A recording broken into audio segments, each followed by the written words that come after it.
সালামুন আলাইকুম।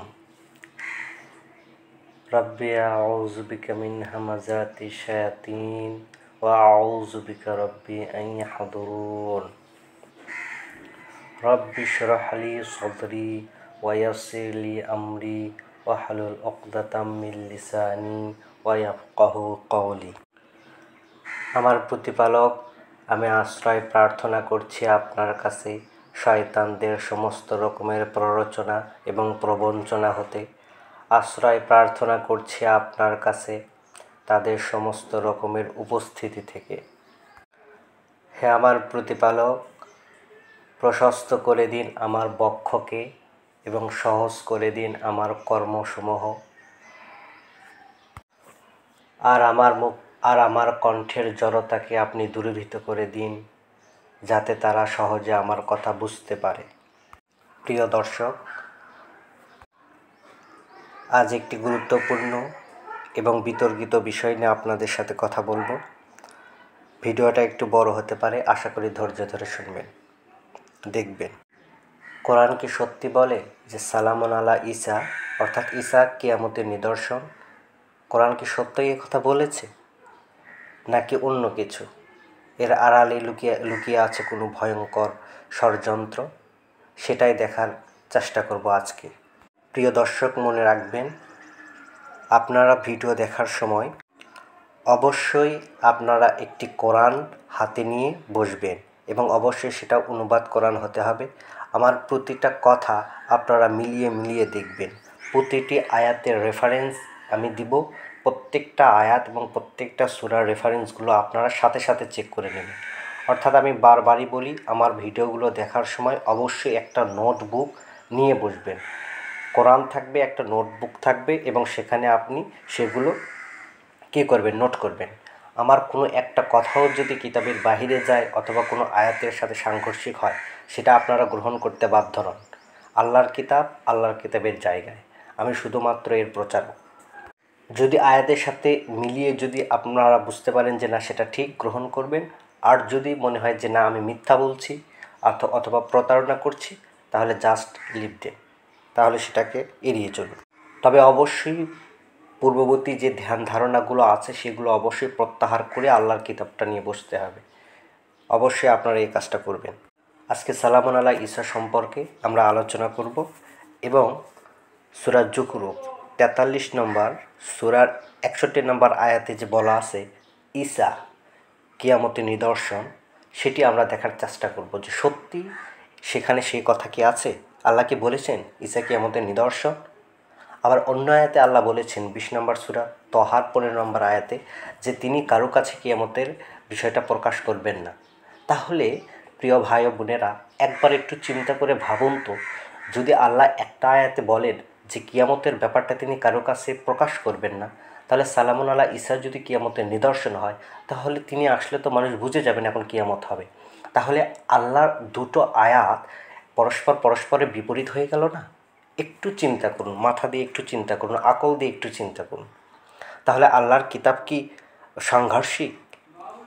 আল্লাহ কি এক জায়গায় এক কথা বলে আরেক জায়গায় অন্য কথা বললেন? পরস্পরের সাথে কন্ট্রাডিক্ট হয়ে গেল না? নাকি আমরা আসলে আয়াতটা বুঝতে ভুল করেছি? কারণ প্রভু তো ভুল করেন না, স্রষ্টা তো ভুল করেন না। ভুল তাহলে আমাদের মধ্যে।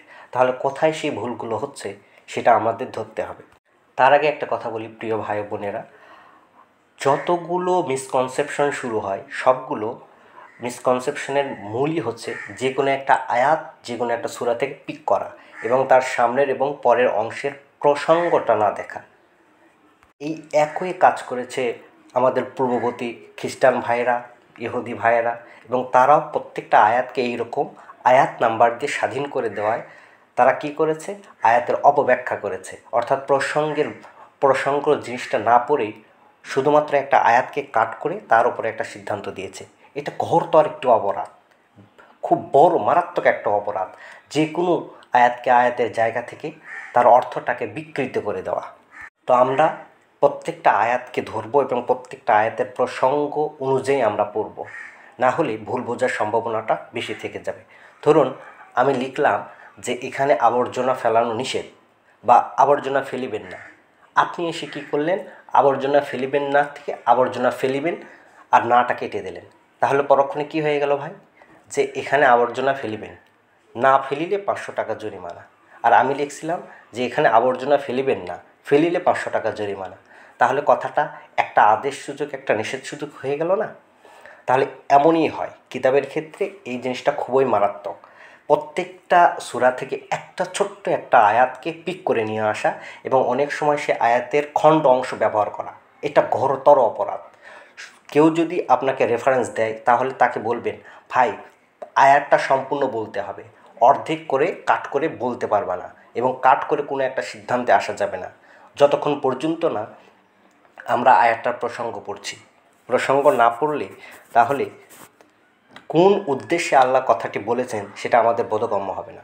সেজন্য প্রসঙ্গ গুরুত্বপূর্ণ। তো এই দুইটা ফর্মুলা আপনারা মাথায় রাখবেন। এক, আয়াত কাট করা যাবে না, অর্থাৎ আয়াতের খণ্ড অংশ ব্যবহার করা যাবে না, এবং আয়াতের খণ্ড অংশ ব্যবহার করে অথবা যে কোনো একটা আয়াত যে কোনো একটা সূরা থেকে পিক করে সেটা দিয়ে কোনো বিধান তৈরি করা যাবে না।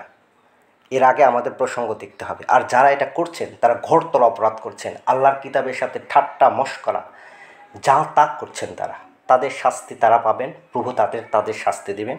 কিন্তু আমরা আমাদের সংশোধন করে নিই। প্রথমে আমরা আয়াতটি পড়ব এবং আয়াতটির প্রচলিত অনুবাদ করব।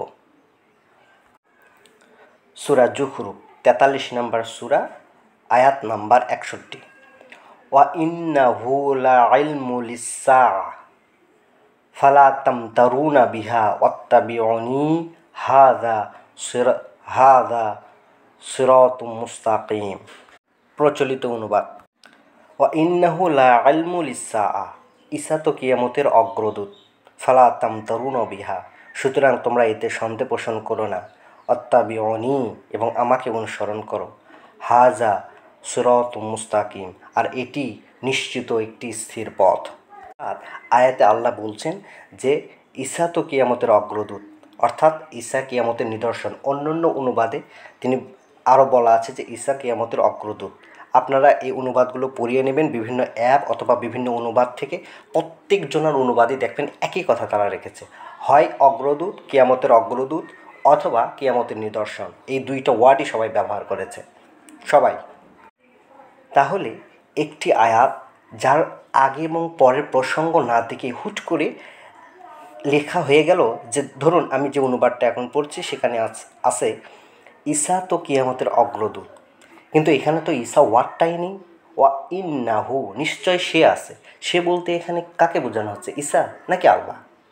লা ইলমু লিস-সাআ, ইলম শব্দের অর্থ কোনো জায়গাতে, কোরআনে 105 বার ইলম শব্দটা আসছে, কোনো জায়গাতে জ্ঞান অর্থ ছাড়া এর ভিন্ন কোনো আর অর্থ হয় না। ইলম শব্দের অর্থ জ্ঞান, ইলম শব্দের অর্থ নিদর্শন হয় না। নিদর্শনের আরেকটা আরবি আছে আলামত। আলামত শব্দটা আল্লাহ একবার ব্যবহার করেছেন, কিন্তু সেখানে তারা আলামত শব্দের অর্থ নিদর্শনও যদি লিখতেন তাহলেও হতো। তারা এখানে অনুবাদ করেছেন যে এটা চিহ্নসমূহ, একই কথা। কিন্তু ইলম শব্দের অর্থ এতবার ব্যবহার করলেন, প্রত্যেকটাতে আপনাদের আমি দেখাবো, প্রত্যেকটা জ্ঞান ছাড়া এর কোনো অনুবাদ হয় না, জ্ঞান বা অবগতি। শুধু এই জায়গাতে লা ইলমু লিস-সাআ, যে এখানে জ্ঞানের জায়গাতে এখানে এসে এটা নিদর্শন হয়ে গেল। কেমনি জ্ঞানটা নিদর্শন হয়ে গেল, এই মানে ব্যাপারটা আজকে আপনাদের ধরিয়ে দেব, আপনাদের বলবো এর ভিতরে ভয়ঙ্কর ষড়যন্ত্রটা। তার আগে আমাদের অনুবাদটা, এই যে সূরাটার একটু প্রসঙ্গ আমরা পড়ে নিই। প্রসঙ্গ পড়লে এই জিনিসটা সবচেয়ে ভালো বোঝা যাবে। তাহলে হুট করে আমরা 61 নম্বর আয়াতে এসে আল্লাহ বললেন ওয়া ইন্নাহু লাইলমু লিস-সাআ ফালা তামতারুনা বিহা ওয়াত্তাবিউনি হাযা সিরাতুম মুস্তাকিম। আর অনুবাদ লিখেছেন ঈসা তো কিয়ামতের অগ্রদূত, সুতরাং তোমরা এতে সন্দেহ পোষণ করো না এবং আমাকে অনুসরণ করো। এটা সালামুন আলা মুহাম্মদ বলছেন। এখন আমরা এই সত্যতা দেখব। প্রিয় বন্ধুরা, সেম সূরা 43 নম্বর সূরার 85 নম্বর আয়াতে যান, সেখানে গিয়ে দেখবেন সেম একই ওয়ার্ড আছে, ইলমু আস-সাআ, এবং 61 নম্বর সূরাতেও 61 নম্বর আয়াতেও একই ওয়ার্ড আছে, লা ইলমু লিস-সাআ, লা ইলমু লিস-সাআ। এখানে অনুবাদ করেছেন যে কিয়ামতের নিদর্শন, আর এখানে ওনারাই অনুবাদ করেছেন যে কিয়ামতের ওয়া ইনদাহু ইলমুস-সাআ, কিয়ামতের জ্ঞান। একবার ইলম শব্দটা কিয়ামতের জ্ঞান অর্থে ব্যবহার হচ্ছে, একবার ইলম শব্দটা নিদর্শন অর্থে ব্যবহার হচ্ছে একই সূরাতে। এটা কি স্বাভাবিক নাকি মিসকনসেপশন? একটু ভাবুন, নাকি এর পেছনে বড় কোনো রহস্য আছে? এরপর বন্ধুরা 31 নম্বর সূরা 34 নম্বর আয়াত এবং 33 নম্বর সূরা 63 নম্বর আয়াত, 41 নম্বর সূরা 47 নম্বর আয়াত, 42 নম্বর সূরা 18 নম্বর আয়াত, এই কয়েকটি আয়াত পড়লেই বুঝতে পারবেন যেখানে ইলমু সা আছে। তাহলে ইলমু সা মানে কিয়ামতের জ্ঞান। এখানে কিয়ামতের নিদর্শন নয়, নিদর্শন আর জ্ঞান একই জিনিস নয়। ইলম শব্দের অর্থ কখনো কোনো ডিকশনারিতে আপনি ইলম শব্দের একটা শব্দের অনেকগুলো অর্থ থাকতে পারে, এটা অস্বাভাবিক কিছু নয়। কিন্তু আপনারা ডিকশনারি খুঁজুন, যা ইচ্ছা খুঁজুন, খুঁজে দেখুন তো ইলম শব্দের আর ভিন্ন কোনো অর্থ আপনারা পান কি না জ্ঞান ছাড়া। ইলম শব্দটা তো জ্ঞান ছাড়া আর কোনো নিদর্শন বা অন্য কোনো ওয়ার্ডে ব্যবহার হয় কি না। দ্বিতীয় কথা, একই সূরাতে 61 নম্বর আয়াতে সেম ফ্রেজটা ব্যবহার করেছেন আল্লাহ, লা ইলমুল ইসা, সেম ফ্রেজ ব্যবহার করেছেন আবার হচ্ছে 85 নম্বর আয়াতে। এক জায়গায় হয়ে গেল কিয়ামতের জ্ঞান আর আরেক জায়গায় কিয়ামতের নিদর্শন। কি একটা আশ্চর্যকর কথা নয়? আমরা এর গুমুরটাই আজকে দেখার চেষ্টা করবো ইনশাআল্লাহ, আল্লাহ আমাদের সহায় হন। তাহলে কিভাবে এই ইলম শব্দটা জ্ঞান, কিয়ামতের জ্ঞান অনুবাদটা কিয়ামতের নিদর্শন হয়ে গেল, এর পেছনের গল্পটাই আপনাদের আজকে বলবো। কোথা থেকে নয় বন্ধুরা, সেটা ভাববেন না, শুধুমাত্র কিতাব থেকে বলবো, আল্লাহর কিতাব থেকে, এর বাহিরের কোনো কিছু থেকে আমরা বলবো না। আল্লাহর কিতাব একমাত্র চূড়ান্ত এবং সেটাই এদের সমস্ত রকমের মীমাংসা করে দেবে। তাহলে বন্ধুরা চলুন আমরা সূরা যুখরুফ অর্থাৎ 43 নম্বর সূরার 61 নম্বর আয়াত পড়ার আগে আমরা 57 নম্বর আয়াত থেকে যাই। এটা একটি নতুন রুকু এবং এই রুকুটা হচ্ছে 431 নং রুকু। আয়াত শুরু হচ্ছে 57 থেকে, মানে আমরা প্লটটা বোঝার চেষ্টা করি, প্রসঙ্গটা বোঝার চেষ্টা করি, তাহলে আমরা বুঝতে পারবো যে এখানে কি বলা হচ্ছে। 57 নম্বর আয়াত, ওয়াল্লাম্মা, অতঃপর যখন, দরিবা ইবনু মারিয়াম, যখন উপমা পেশ করা হলো, ইবনু মারিয়াম, মারিয়ামের ছেলের, মাসালা, উপমা, যখন উপমা পেশ করা হলো মারিয়াম পুত্রের, ইদা, তখন, কওমুকা, তোমার জাতি, রসুলকে আল্লাহ বলছেন, সালামুন আল্লাহ মুহাম্মদকে আল্লাহ বলছেন তোমার জাতি, মিনহু, তার থেকে, ইয়াসিদ্দুন, তখন তারা কি করলো, বাধা সৃষ্টি করলো এবং শোরগোল শুরু করে দিল। অর্থাৎ যখনই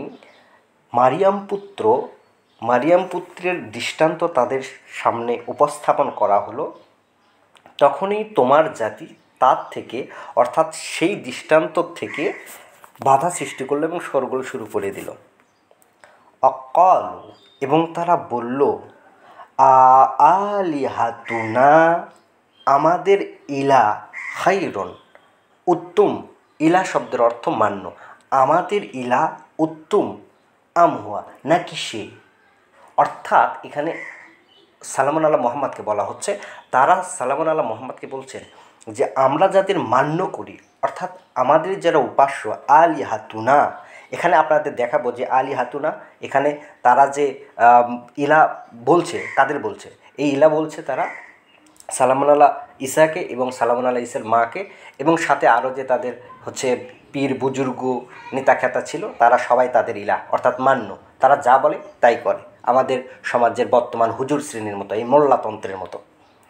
খয়রুন আমহুয়া, অথবা সে, অর্থাৎ সালামুন আল্লাহ মুহাম্মদ, তারা বলছেন এই মুহাম্মদ যে কথা বলছে এ কি আমাদের কাছে বেশি গুরুত্বপূর্ণ, বেশি উত্তম, নাকি আমাদের সেই মান্যরা যাদেরকে আমরা মেনে আসতেছি, অর্থাৎ সালামুন আল্লাহ ঈসাকে তো তারা আল্লাহ ভাবে, অর্থাৎ ঈশ্বর ভাবে, এবং তার মাকেও তারা হচ্ছে ঈশ্বরের মা বা ঈশ্বরের একটা অংশ ভাবে। সাথে সাথে তাদের মধ্যে ট্রিনিটির যে প্রচলন সেটাও ছিল। অন্য আয়াতে আল্লাহ বলছেন যে তোমরা লা তাকুলু সালাসা, তোমরা তিন বলিও না। তো এখানে তারা কি করেছেন, তারা মান্য দেখিয়েছেন অনেকগুলো, অর্থাৎ সালামুন আল্লাহ ঈসা, সালামুন সালামুন আল্লাহ ঈসার মা এবং সাথে আরও অনেকগুলো তাদের মান্য ছিল, আরও যে প্রফেটগুলো ছিল তারা তাদের মান্য, অর্থাৎ তাদের নামে তারা হচ্ছে যে বিধান তৈরি করতো এবং প্রচার করতো, যেমন আমরা করছি সালামুন আল্লাহ মোহাম্মদের নামে বিধান তৈরি করে আমরা নিজেরাই নিজেদের বিধানদাতা বানাচ্ছি এবং সেগুলো আবার আল্লাহর ঘাড়ের ওপর চাপাই দিচ্ছি। তারা বলছে যে আলিহাতুনা, আমাদের যে উপাস্যগুলো আছে, খয়রান, তারা কি উত্তম, আম হওয়া নাকি সে অর্থাৎ মোহাম্মদ। আল্লাহ বলছেন মা দরাবুহু, তারা তা পেশ করে তোমার কাছে, লাকা তোমার কাছে, ইল্লা এছাড়া নয় যে জাদালা, তারা তর্ক বিতর্ক ছাড়া, মানে তারা তোমার কাছে এই যে দৃষ্টান্ত তারা দিল যে আমাদের ইলাহা বেশি উত্তম নাকি সে অর্থাৎ মোহাম্মদ, তাহলে তারা যে তোমার কাছে তারা যা পেশ করছে সেটা কিন্তু বিতর্ক ছাড়ার কিছু নয়। বাল হুয়া কওমুন খাসিমুন, বরং তারা একটা ঝগড়াটে সম্প্রদায়, ঝগড়াটে জাতি। এরপর আল্লাহ বলছেন, দেখেন 58 নম্বর 59 নম্বর আয়াতটা শুরু হচ্ছে কি দিয়ে, আল্লাহ সরাসরি এখানে কথা বলছেন। এখানে রসুলকে বলেননি যে কুল আপনি বলুন বা তুমি বলো, এটা বলেননি, আল্লাহ সরাসরি অ্যান্সার দিচ্ছেন যে তারা তো সালামুন আল্লাহ ঈসাকে তো স্রষ্টা বানিয়েছে, ইলাহ বানিয়েছে এবং তার মাকেও। আল্লাহ বলছেন ইন হুয়া, কার্যত সে, ইল্লা আবদন, ব্যতীত নয় কিছুই আর আমার দাস ব্যতীত, আনআম না, আমরাই অনুগ্রহ করেছিলাম, আলাইহি তার ওপর, ওয়াজআলনাহু, এবং আমরাই করেছিলাম তাকে, মাসালান, একটি উপমা, একটি আদর্শ, লিবানি ইসরাইল, বনি ইসরাইলের জন্য। তাহলে এখানে যাদের সাথে কথা বলা হচ্ছে তারা দেখুন, তারা কিন্তু বনি ইসরাইল, তাদের সাথে রসুল কথা বলছেন, অর্থাৎ রসুলের অডিয়েন্স হচ্ছেন বনি ইসরাইল। আচ্ছা, তা আল্লাহ বলছেন যে সে তো আমার এক দাস ব্যতীত কিছু নয়। একদম শব্দে শব্দে আসুন ভাইরা, শব্দে শব্দে, ইন হুয়া, কার্যত সে, ইল্লা ব্যতীত, আবদন নয় আর কিছুই আমার দাস ব্যতীত। আল্লাহ বলছেন সরাসরি আনআমনা, আমরাই অনুগ্রহ করেছি, আলাইহি তার ওপর, অর্থাৎ সালামুন আল্লাহ ঈসার কথা বলা হচ্ছে, ওয়াজআলনাহু, এবং করেছি আমরা তাকে, মাসালান, একটি উপমা, একটি আদর্শ, লিবানি ইসরাইল, বনি ইসরাইলের জন্য। অলাও, আল্লাহ বলছেন কিন্তু 60 নম্বর আয়াতে আল্লাহ বলছেন অলাও, যদি চাইতাম, নাশাউ, আমরা, যদি আমরাই চাইতাম, অর্থাৎ আল্লাহ যদি চাইতেন, লা জাআলনা, অবশ্যই আমরা করতাম, মিনকুম, তোমাদের মধ্য থেকে, মালাইকাতুন, ফেরেশতাদেরকে, ফিল আরদে, এই জমিনে, ইয়াখলুফুন, প্রতিনিধিত্ব করতে, অর্থাৎ উত্তরাধিকারী করতে। আমরাই ইচ্ছা করলে তোমাদের পরিবর্তে ফেরেশতাদের পৃথিবীর উত্তরাধিকারী করতাম। কারণ তারা এখানে প্রশ্ন তুলছে যে কেন রসুলের সাথে একজন ফেরেশতা আসে না, ফেরেশতা এসে যদি বলতো যে সে আল্লাহর রসুল, তাহলে তারা বিশ্বাস করতো। তাহলে তারা কিন্তু সালামুন আল্লাহ মোহাম্মদকে বিশ্বাস করছে না, এবং শুধু তাই নয়, তারা সালামুন আল্লাহ ঈসাকেও তো বিশ্বাস করেনি ইহুদিরা। তো আল্লাহ বলছেন যে যদি আমরা ইচ্ছা করতাম, আল্লাহ কিন্তু সবসময় আমি কথাটা না বলে আমরা বলে, অর্থাৎ এটাকে বলা হয় মানে সার্বভৌমত্বের অধিকারী, অর্থাৎ সুপ্রিম অথরিটি, যিনি সুপ্রিম অথরিটি তিনি কখনো আমি বলেন না, তিনি আমরা বলেন। আর আল্লাহ হচ্ছেন পুরো বিশ্বজগতের প্রতিপালক, তিনি বিশ্ব জগতের অথরিটি, তাই তিনি সবসময় আমরা কথাটা ইউজ করেন। এটাকে রয়্যাল ইও বলা হয় অনেক সময়, অর্থাৎ আল্লাহর মতো আর কেউ নন। আল্লাহ তার ক্ষমতা প্রতিপত্তি বোঝানোর জন্য তিনি আমরা শব্দটা ইউজ করেন। তো আল্লাহ বলছেন যে আমরা যদি চাইতাম তাদের পরিবর্তে ফেরেশতাদেরকে পৃথিবীর উত্তরাধিকারী করতাম। এটা 60 নম্বর আয়াত। তাহলে প্রিয় দর্শক ভাই ও বোনেরা, আপনারা কি দেখলেন? ভালো করে দেখুন, আপনারা আবার সেই আয়াতে যান। সেটা হচ্ছে 58 এবং 59। 58 নম্বর আয়াতে আল্লাহ কথা শুরু করলেন কোথা থেকে? মা দরাবুহু লাকা, সেখান থেকে কথা শুরু করলেন, ইল্লা জাদালা বাল হুয়া কওমুন খাসিমুন, তারপরে 59 নম্বর আয়াত, সেটাও আল্লাহ নিজে কোট করছেন, মানে আল্লাহ এখানে হচ্ছে বক্তা, যে আমরা যদি চাইতাম, আর সে তো আমাদেরই দাস ব্যতীত আর কিছুই নয়, এবং আমরাই তার প্রতি অনুগ্রহ করেছিলাম এবং তাকে করেছিলাম আদর্শ বনি ইসরায়েলের জন্য। তারপরের যে 60 নম্বর আয়াতে আল্লাহ বলছেন, আমরা যদি ইচ্ছা করতাম তাহলে তোমাদের পরিবর্তে ফেরেশতাদেরকে পৃথিবীতে উত্তরাধিকারী করতাম। এরপর আসুন 61 নম্বর আয়াত। তারপরে আল্লাহ বলছেন, ওয়া ইন্নাহু লাইলমু লিসসাআ ফালা তামতারুনা বিহা। কারণ এখানে তারা যে রসুলকে অস্বীকার করছেন সেটার ব্যাখ্যা আল্লাহ দিচ্ছেন। অন্য আয়াতে কিন্তু অনেক আয়াতে এটার ব্যাখ্যা আছে, যে তারা বলে যে কেন রসুলের সাথে একজন ফেরেশতা আসে না। আল্লাহ তখন বললেন যে যদি ফেরেশতারা খুব ভালোভাবে চলাফেরা করতে পারতো, যে কমফর্ট ফিল করতো পৃথিবীতে চলাফেরা করতে, তাহলে আমি পৃথিবীতে ফেরেশতা রসুলই পাঠাইতাম। এগুলো কথাবার্তা হচ্ছে এবং তারা এটা নিয়ে প্রশ্ন তুলছে। তো আল্লাহ বলছেন যে তারা প্রশ্ন তুলছে, এর মানে কি? তারা পরকাল দিবসকে অস্বীকার করে, বা তারা কিয়ামত বা সাআত শব্দটা, অর্থাৎ হঠাৎ যে ভয়ঙ্কর দিনটা আসবে সেটাকে তারা অস্বীকার করছে।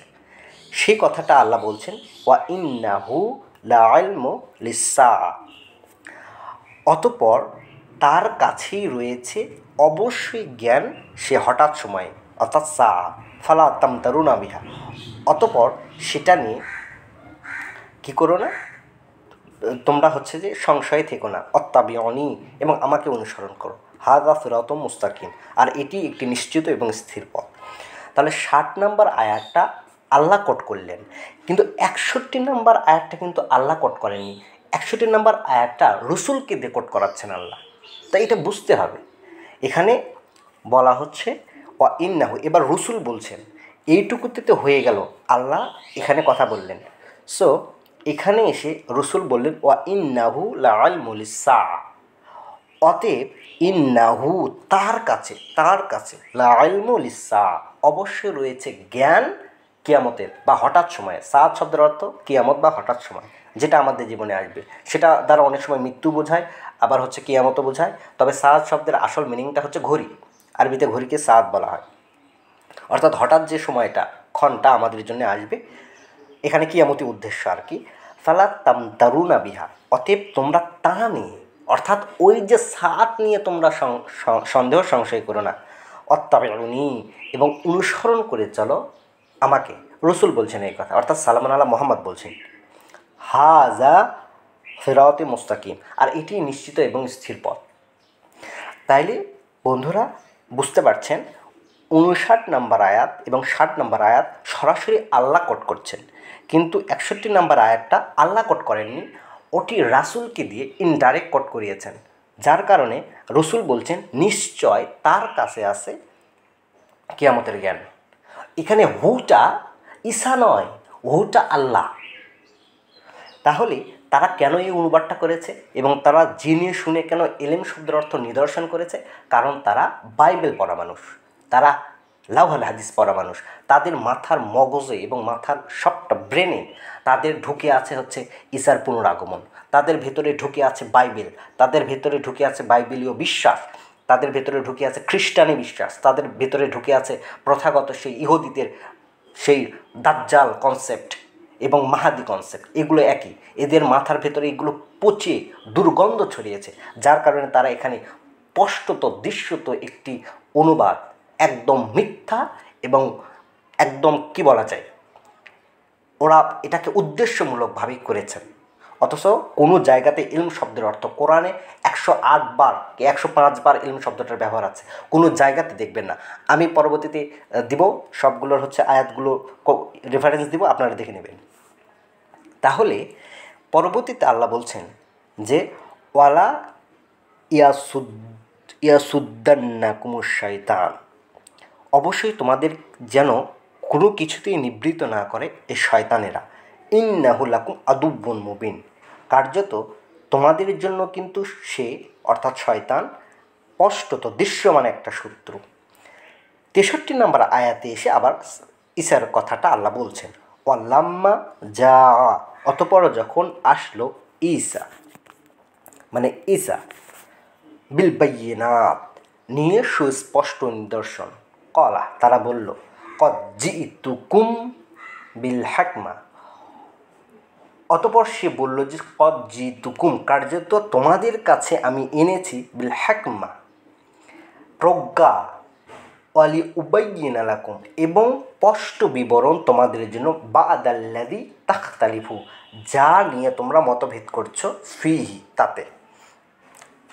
অর্থাৎ এর আগে সালামুন আলা মুসা এসেছেন, তারপরে অনেক রসুলরা এসেছেন, এবং সেখানে মিসকনসেপশন তৈরি হয়েছে, ইখতিলাফ তৈরি হয়েছে।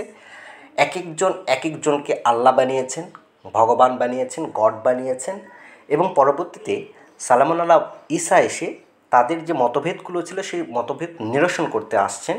সেটা এখানে বলা হচ্ছে যে আমি স্পষ্ট নিদর্শন নিয়ে এসেছি তোমাদের কাছে, এবং তোমরা যে বিষয়ে মতভেদ করছো সেটা সমাধান করতে। তারপর সালামুন আলা ঈসা বলছেন, ফাত্তাকু, অতপর ভয় করো আল্লাহ, সে ওই একক ইলাকে, আল্লাহকে ভয় করো। ওয়াতিউন, আর অনুসরণ করে চলো, ইত্তেবা করে চলো আমার। ইন্নাল্লাহ, কার্যত আল্লাহ, হুয়া, তিনি সে, রব্বি ও রব্বুকুম, আমার সৃষ্টিকর্তা প্রতিপালক এবং তোমাদের সৃষ্টিকর্তা প্রতিপালক। ফা'বুদুহু, অতপর ইবাদত করো তারই, হাযা সিরাতুম মুস্তাকিম, আর এটি নিশ্চিত স্থির পথ। ফাখতালাফাল আহযাবু মিন বাইনিহিম, অতপর মতভেদ করল, আল আহযাবু, বিভিন্ন দল, মিন বাইনিহিম, তাদের মধ্য থেকে। আল্লাহ বলছেন, ফাওয়াইলুল লিল্লাযিনা যালামু, অতপর দুর্ভোগ তাদের জন্য যারা জুলুম করেছে, অর্থাৎ নিজের সর্বনাশ নিজেই করেছে, মিন আযাবি ইয়াউমিন আলীম, দুর্ভোগ সেই অত্যাচারীদের জন্য যারা নিজেদের ওপর নিজেরা জুলুম করেছে। কোন দিনে? সেই মর্মন্তুক দিনের শাস্তি। হাল ইয়ানজুরুনা ইল্লা সাআহ, তারা কি অপেক্ষা করছে সেই কিয়ামত আসার? আন তাতিয়াহুম বাগতাতুন, তা তোমাদের কাছে অবশ্যই আসবে, বাগতাতুন, হঠাৎ, ওয়া হুয়া লা ইয়াশউরুন, এমত অবস্থায় যে তোমরা টেরও পাবে না। তারা কি এই সাআতের ইয়েটা করছে? তাহলে এবার দেখুন বন্ধুরা, আপনারা বুঝতে পারলেন যে তারা সাআত নিয়ে প্রশ্ন তুলছিল। তখন আল্লাহ এখানে বলছেন 61 নম্বর আয়াতে, মানে পরোক্ষভাবে রসুল বলছেন, সালামুন আলা মুহাম্মদ বলছেন যে এই যে সাআত, এর জ্ঞানটা তো তার কাছেই রয়েছে, অর্থাৎ আল্লাহর কাছেই রয়েছে। সুতরাং এটা নিয়ে তোমরা কি করো না, সংশয় করো না, এবং আমাকে অনুসরণ করো। আর এখানে সালামুন আলা ঈসা বললেন যে আল্লাহকে ভয় করো, আমাকে অনুসরণ করো। আর কি? নিশ্চয় আল্লাহ আমার সৃষ্টিকর্তা প্রতিপালক এবং তোমাদেরও সৃষ্টিকর্তা প্রতিপালক, অতএব তারই দাসত্ব করো, এটাই নিশ্চিত এবং স্থির পথ। তারপর কি হলো? তারা বিভিন্ন দলে বিভক্ত হয়ে গেল, মতানৈক্য সৃষ্টি করলো। আর আল্লাহ বললেন যে দুর্ভোগ তাদের জন্য যারা নিজেরা নিজেদের সর্বনাশ করেছে, এবং সেই মর্মন্তুক দিনের শাস্তি। তারপরে আল্লাহ বলছেন যে তারা কি অপেক্ষা করছে সেই আকস্মিক সাআতটা আসার? আল্লাহ বলছেন সেটা তো আকস্মিক আসবে, এবং এমন অবস্থায় আসবে তারা টেরও পাবে না। তারপরে বলছেন, আল আখিল্লাউ ইয়াউমাইজিন বা'দুহুম লিবা'দিন আদুব্বুন, সেদিন বন্ধুরা সেদিন একে অন্যের শত্রু হয়ে পড়বে, ইল্লাল মুত্তাকিন, ব্যতীত তারা যারা সাবধানে ছিল, তারা ব্যতীত, অর্থাৎ মুত্তাকি যারা ছিল তারা ব্যতীত বন্ধু শত্রু হয়ে পড়বে। সেই দিনটা এমন দিন। তাহলে এবার দেখুন আমাদের রুকু 431 নম্বর রুকু শুরু হয়েছিল 43 নম্বর সূরার 57 নম্বর আয়াত থেকে আমাদের 67 নম্বর আয়াত পর্যন্ত। তাহলে এখানে যে প্লটটা, এই প্লটটা পুরোপুরি পড়লে তাহলে বোঝা যাচ্ছে যে এখানে যে এখানে ইন্নাহু, এই হুটা কিন্তু আল্লাহ নন, এই হুটা হচ্ছে এই হুটা কিন্তু সালামুন আলা ঈসা নন, এখানে হুটা হচ্ছে আল্লাহ, এবং এটা কোট করছেন সালামুন আলা মুহাম্মদ, এবং তার আগের দুটো আয়াত হচ্ছে আল্লাহ নিজের কোট করা, অর্থাৎ আল্লাহ স্বয়ং এখানে হচ্ছে কোট করছেন। তবে এখানে আরেকটা কথা, আমরা আবার যদি 57 নম্বর আয়াতে যাই, ওয়াল্লাম্মা দুরিবা ইবনু মারিয়াম মাসালান, যখন তাদের কাছে উপস্থাপন করা হলো দৃষ্টান্ত মরিয়ম পুত্রের, ইদা, তখন কওমুকা তোমার জাতি মিনহু ইয়াসিদ্দুন তখন তারা শোরগোল শুরু করে দিয়েছিল। তাহলে কি মাসালটা তাদের সামনে উপস্থাপন করা হয়েছিল? এর অ্যান্সারটা আছে তিন নম্বর সূরা 59 নম্বর আয়াতে, যে কী মাসালটা ছিল। এখানে আমরা যদি দেখি যে মাসালটা কী, মাসালটা হচ্ছে 3 নম্বর সূরার 59 নম্বর আয়াত। আল্লাহ বলছেন ইন্না মাসালা ঈসা, কার্যত দৃষ্টান্ত ঈসার ইনদাল্লাহ আল্লাহর কাছে কামাসালিল আদমের উপমার মতো। খালাকাহু তাকে সৃষ্টি করা হয়েছে মিন তুরাবিন মাটি হতে, সুম্মা অতপর কলা লাহু তার উদ্দেশ্যে বলা হয়েছে কুন হও, ফায়া কুন অতপর সে তা হয়ে গেল। তাহলে এখানে মাসালটা হচ্ছে ঈসা সালামুন আল্লাহ ঈসা এবং সালামুন আল্লাহ আদম, এই দুজনের মাসাল আল্লাহ দিলেন যে দুজনের উপমা আল্লাহর কাছে একই। দুজনকেই সৃষ্টি করা হয়েছে মাটি থেকে, অতপর বলা হয়েছে হও, তখন তারা হয়েছে। এই উপমা যখন দেওয়া হলো তখন তারা শোরগোল তৈরি করলো। আর করবেই না বা কেন বলুন? কারণ তারা তো সালামুন আল্লাহ ঈসাকে তো তারা স্বয়ং ঈশ্বর বানিয়েছে। সুতরাং যখন তার অলৌকিক জন্মের ব্যাপারটা যখন আল্লাহ বললেন যে তাকে মাটি থেকে তৈরি করা হয়েছে আদমের মতো, তখন তারা একদম রীতিমতো যা তা অবস্থা শুরু করে দিলেন। বলে কি তাদের হচ্ছে ঈশ্বর এবং তাকে সৃষ্টি করার কথা বলা হচ্ছে। তাহলে তখন তারা প্রশ্ন তুললেন যে না, এটা হতেই পারে না, শোরগোল শুরু করে দিল। এবং তখন তারা বলল অকলু আলিহাতুনা, যে তারা বলল যে আমাদের যে উপাস্য ইলা খয়রন উত্তম আমুহা, নাকি সে, অর্থাৎ সালামুন আল্লাহ মোহাম্মদ যার কথা বলছেন তারাও কিন্তু আল্লাহকে আল্লাহই বলতো, কিন্তু এই কনসেপশনের মধ্যে একটু আলাদা ছিল। তারা আল্লাহ বলতে সালামুন আল্লাহ ঈসাকে বুঝতো এবং তারা ট্রিনিটিতে বিশ্বাসী ছিল, অর্থাৎ পিতা পুত্র এবং পবিত্র আত্মা তিনে মিলে এক। তারা হচ্ছে এই যে মতবাদ, এই মতবাদে বিশ্বাসী ছিল। তাই তারা বলছেন আমাদের ইলাহ বা আমাদের উপাস্য। তাছাড়াও তারা স্পষ্টত সালামুন আল্লাহ ঈসা এবং সালামুন আল্লাহ ঈসার মা অর্থাৎ মারিয়ামকেও কিন্তু তারা ইলা বা উপাস্য হিসেবে স্বীকার করত। এই কথাটা আল্লাহ কোট করেছেন 5 নম্বর সূরার শেষ নাম্বার রুকুতে, শেষ রুকুতে 101 নম্বর রুকু। এটা কিন্তু সর্বসাকুল্যে রুকু। কোরআনে 558টি রুকু আছে এবং তার 101 নম্বর রুকু। কিন্তু সূরা হিসেবে রুকু কিন্তু ভিন্ন হতে পারে। সূরা হিসেবে রুকু হচ্ছে 15, আর প্রথম থেকে শুরু করলে 101 নম্বর রুকু। আয়াত হচ্ছে 116 থেকে শেষ পর্যন্ত 120 পর্যন্ত।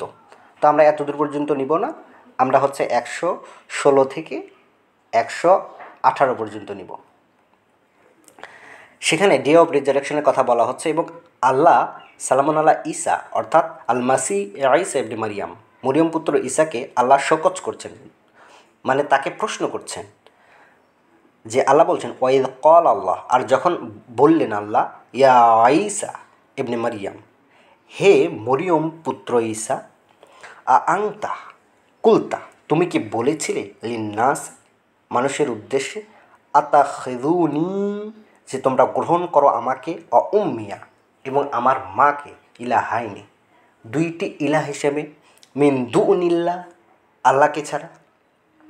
কলা তখন তিনি বলবেন সুবহানা মহামহিম আপনি, মহাপবিত্র আপনি, মাইয়াকুন আলী আন আকুলা কীভাবে আমি বলবো এই কথা, মা লাইসা বিল হক লাইসা লি বিহক যা বলা আমার পক্ষে শোভনীয় নয়, ইন কুন্তু কুলতুহু আর আমি যদি তা বলতাম, অর্থাৎ এই কথা যদি বলতাম যে আত্তাখিযুনি ও উম্মিয়া যে আমাকে এবং আমার মাকে গ্রহণ করো তোমরা ইলাহাইনি দুইটা উপাস্য হিসেবে মিন দুনিল্লাহ আল্লাহকে ছাড়া, এই কথা যদি আমি বলতাম ফাকাত আল্লিমতাহু তাহলে তুমি তো তা জানতে, তাআলামু মা ফি নাফসি জানি না আমি কি আছে তোমার অন্তরে, ওয়ালা আ'লামু মা ফি নাফসিকা আচ্ছা তা'লামু মা ফি নাফসি তুমি জানো যা আছে আমার অন্তরে, ওয়ালা আলামু মাফি নাফসিকা, কিন্তু আমি তো এটা জানি না কি আছে তোমার অন্তরে। ইন্নাকা আংতা আল্লামুল গুয়ুব, কার্যত তুমি তো অদৃশ্য সম্বন্ধে পরিজ্ঞাত, অদৃশ্যের সমস্ত জ্ঞান তো তোমার কাছে। মাকুল তালাহুম, যা মাকুল তালাহুম, আমি তাদেরকে তাই বলেছি, ইল্লা মা আম্মার তানিবিহি, যার আদেশ আমাকে দেওয়া হয়েছে, আনে আবুদুল্লাহ, যে তোমরা দাসত্ব করো এক ইলাহের, অর্থাৎ আল্লাহ। আল্লাহ কিন্তু কোনো নাম নয়, আল্লাহ শব্দটা ভাঙলে আল ইলাহ হয়, অর্থাৎ নির্দিষ্ট একক উপাস্য। তাহলে তোমরা এবার দাসত্ব করো এক ইলাহের, রব্বি ও রব্বুকুম, যে আমার এবং তোমাদের সৃষ্টিকর্তা প্রতিপালক। অকুন্তু আলাইহিম শাহিদা, আর আমি ছিলাম তাদের বিরুদ্ধে সাক্ষী, মা দুমতু ফিহিম, যতদিন আমি তাদের মধ্যে ছিলাম, মা দুমতু ফিহিম, যতদিন আমি তাদের মধ্যে ছিলাম।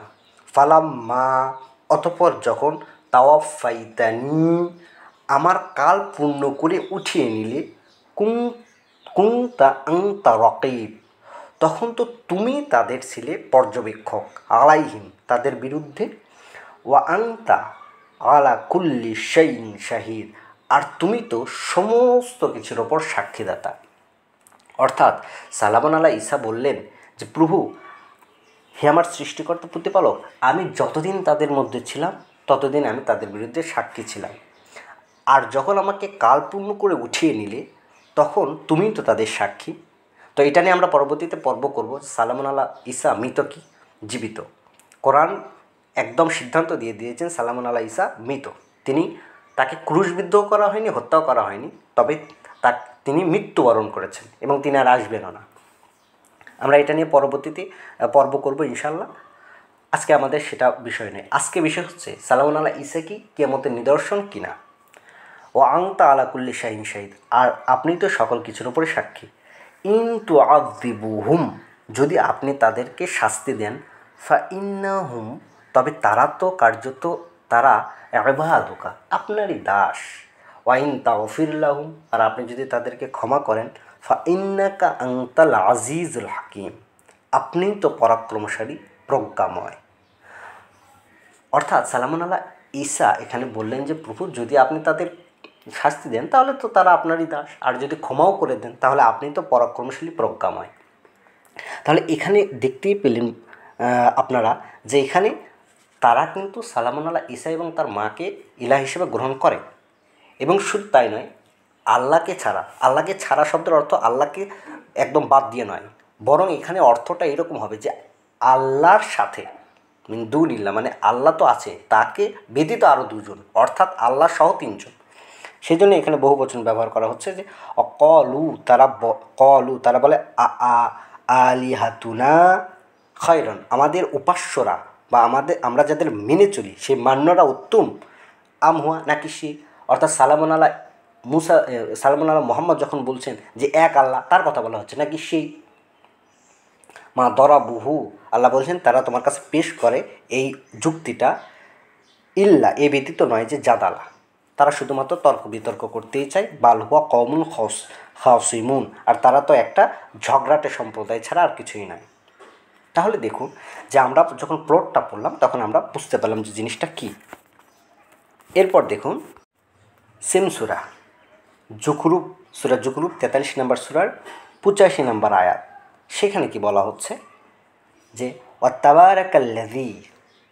তাবারাকাল্লাযী লাহু মুলকুস সামাওয়াতি ওয়াল আরদ ওয়া মা বাইনাহুমা ওয়া ইনদাহু ইলমু আস-সাআ ওয়া ইলাইহি তুরজাউন। সেম ওয়ার্ড, ইলমু আস-সাআ, এর কোনো পরিবর্তন হয়নি। ওখানে আছে লা ইলমু আস-সাআ, আর এখানে আছে ইলমু আস-সাআ, শুধু লাটার হচ্ছে পার্থক্য। লা মানে অবশ্যই, লাটা সামনে আসলে অবশ্যই হয়।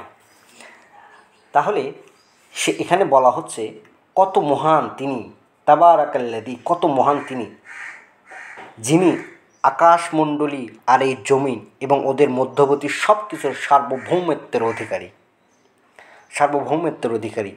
ও ইনদাহু, আর তারই কাছে রয়েছে ইলমু আস-সাআ, কিয়ামতের জ্ঞান অর্থাৎ হঠাৎ সময়ের জ্ঞান, ওয়া ইলাইহি তুরজাউন, এবং তারই নিকট তোমাদের প্রত্যাবর্তন করানো হবে। তাহলে বন্ধুরা দেখুন, এখানে ইলমুস সাআ বলতে ইলমুস সাআ মানে কিয়ামতের জ্ঞান। তো কিয়ামতের জ্ঞান এক আল্লাহ ছাড়া আর কারো কাছে নেই।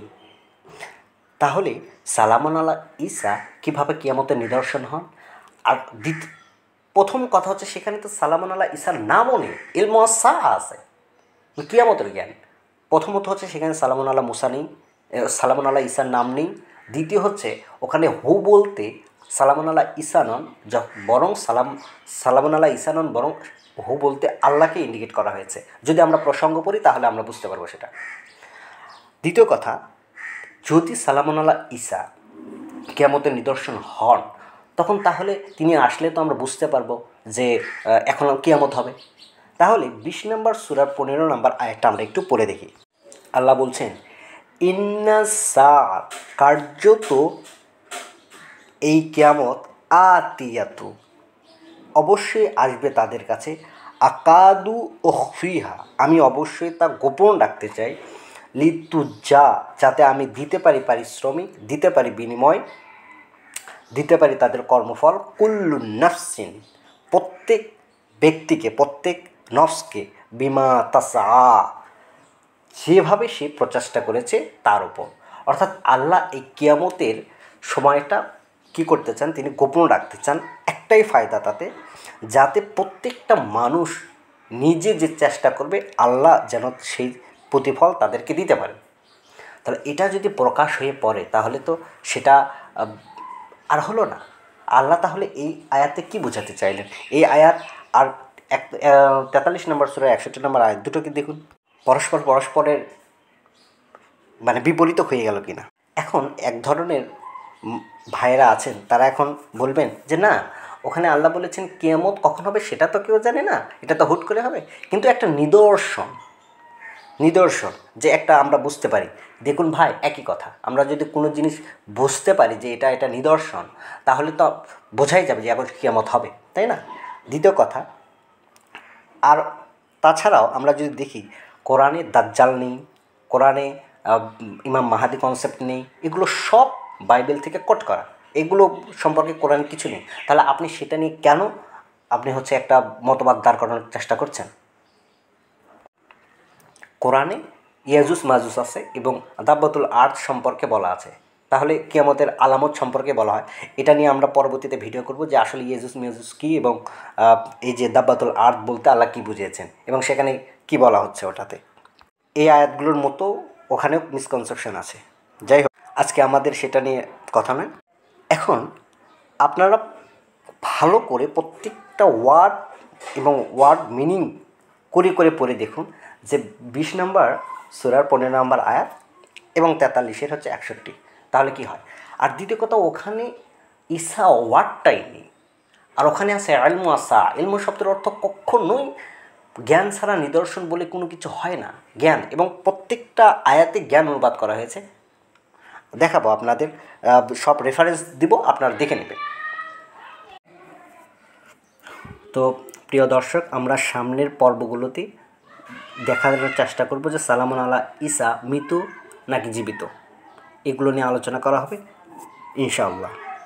আজ এই পর্যন্তই, দেখা হবে পরবর্তী ভিডিওতে। রব্বানা আমান্না বিমা আনজালতা ওয়াত্তাবানা রাসূলা ফাত্তাবনা মা শাহিদিন। সালামুন আলাইকুম।